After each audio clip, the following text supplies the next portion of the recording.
আজকের মূল issue television খুললে একটা বিষয় দেখা যাচ্ছে, সন্দেশখালী যে ঘটনা আজকের মিডিয়া হাইলাইট করছে তার 90% সম্পূর্ণ মিথ্যা। সন্দেশখালী আসছেন খুব ভালো, তাহলে মণিপুরে যাচ্ছেন না কেন?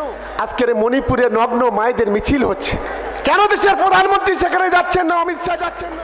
আজকে দিনে দেখছেন আজকের মূল ইস্যু টেলিভিশন খুললে একটা বিষয় দেখা যাচ্ছে, সন্দেশখালী। যে সন্দেশখালী নিয়ে আজকের বিভিন্ন ধরনের মিডিয়াগুলো আজকে যেভাবে প্রচার করছে, আমার বিধানসভার বর্ডারে হচ্ছে সন্দেশখালী, ওপারে সন্দেশখালী, আর এপারে রাস্তার এপারে আমাদের ক্যানিং পূর্ব। আমি একবার দায়িত্ব নিয়ে বলছি, সন্দেশখালী যে ঘটনা আজকের মিডিয়া হাইলাইট করছে, একটা অংশের মিডিয়া, তার 90% সম্পূর্ণ মিথ্যা।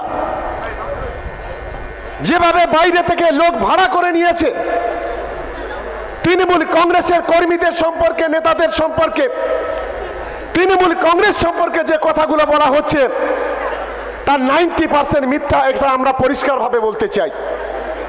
হ্যাঁ, কিছু আছে জমি জমা সংক্রান্ত কিছু বিষয় আছে, আমি সবটা ভুল বলবো না, কিন্তু আজকে সন্দেশখালীকে কেন্দ্র করে আমরা কি লক্ষ্য করছি? আমাদের দেশের কেন্দ্রীয় সরকার একটার পর একটা কমিশন পাঠিয়ে দিচ্ছে।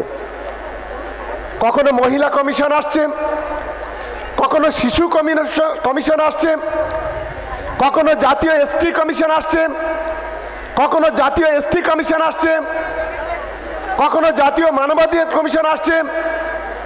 আর বিশেষ করে আমাদের দেশের যে সরকার চালাচ্ছে ভারতীয় জনতা পার্টি, তার যে মন্ত্রিসভার সদস্যরা আছে, দল বেঁধে একেবারে বিজেপির প্রতিনিধি দল আজকে সেখানে গিয়ে বিভিন্নভাবে মিথ্যা প্রচার অপপ্রচার করে গোটা বাংলার মানুষকে বিভ্রান্ত করতে চাইছে। আমি ভারতীয় জনতা পার্টিকে প্রশ্ন করতে চাই, সন্দেশখালী আসছেন খুব ভালো, তাহলে মণিপুরে যাচ্ছেন না কেন? আজকের মণিপুরে নগ্ন মায়েদের মিছিল হচ্ছে, গোটা মণিপুর জুড়ে মা বোনেদের ইজ্জত নিয়ে ছিনিমিনি খেলা হচ্ছে। সেখানে হাজার হাজার ঘর বাড়ি জ্বালিয়ে দিয়ে দুটি সম্প্রদায়ের মধ্যে জাতি দাঙ্গা সেখানে তৈরি করে দেওয়া হচ্ছে। ওই সেখানে তো কোনো কমিশন যাচ্ছে না, কেন দেশের প্রধানমন্ত্রী সেখানে যাচ্ছেন না, অমিত শাহ যাচ্ছেন না? প্রধানমন্ত্রীকে বাংলাতে আসতে হবে 1 তারিখ, 3 তারিখ, 7 তারিখ। কেন? বাংলাকে কলুষিত করতে হবে, তৃণমূল কংগ্রেসকে ক্ষমতাচ্যুত করতে হবে।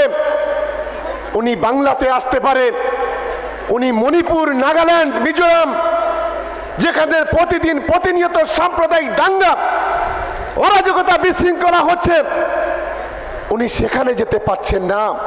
এটা আমাদের কাছে লজ্জা। আমি ভারতীয় জনতা পার্টির নেতাদের প্রশ্ন করতে চাই, আজকের আপনি উত্তরপ্রদেশের দিকে তাকিয়ে দেখুন, যেখানে বিজেপি রাজ চলছে, যোগী রাজ চলছে, প্রতিদিন প্রতিনিয়ত সেখানে মা বোনেদের ইজ্জত নিয়ে ছিনিমিনি খেলা হচ্ছে। আমরা গত 1-2 বছর আগের 1 বছর আগের ঘটনা জানি, যে উত্তরপ্রদেশে মনীষা বাল্মীকি বলে ছোট্ট একটা বাচ্চা মেয়ে, 19 বছর বয়স,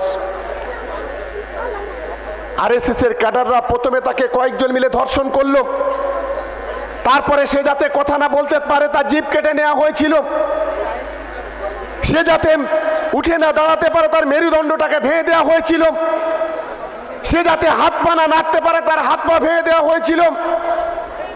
আর ওই ছোট্ট বোনটিকে নিয়ে যখন সেই রাজ্যের পুলিশ যখন দিল্লির সফদরজং হসপিটালে ভর্তি করার পর যোগী সরকারের পুলিশ তখন যাকে জিজ্ঞাসা করছিল, সে ইশারায় বলছিল কিভাবে তাকে বলাৎকার করা হয়েছে, কিভাবে তাকে জিভ কেটে নেওয়া হয়েছে, কারণ সে কথা বলতে পারছিল না। 15 দিন মৃত্যুর সঙ্গে পাঞ্জা লড়ার পর দিল্লির সফদরজং হসপিটালে সে যখন মারা গেল, তখন এই যোগী সরকারের পুলিশ তার বাবা মায়ের হাতে, তার প্রতিবেশীর হাতে সেই ডেড বডি দেয়নি, জঙ্গলে নিয়ে গিয়ে তাকে নিজেরা দাঁড়িয়ে থেকে পুড়িয়ে মেরে দিয়েছিল। আজকে সেখানে তো এই মানবাধিকার কমিশনগুলো যাচ্ছে না, সেখানে তো 356 ধারার কথা বলছে না। আমি তো বিজেপি নেতাদের বলছি, তোমাদের হিম্মত থাকে যদি বুকের যদি পাটা থাকে বাংলায় 356 দ্বারা জারি করে দেখাও, তবে তোমাদের বাপের বেটা বলবো।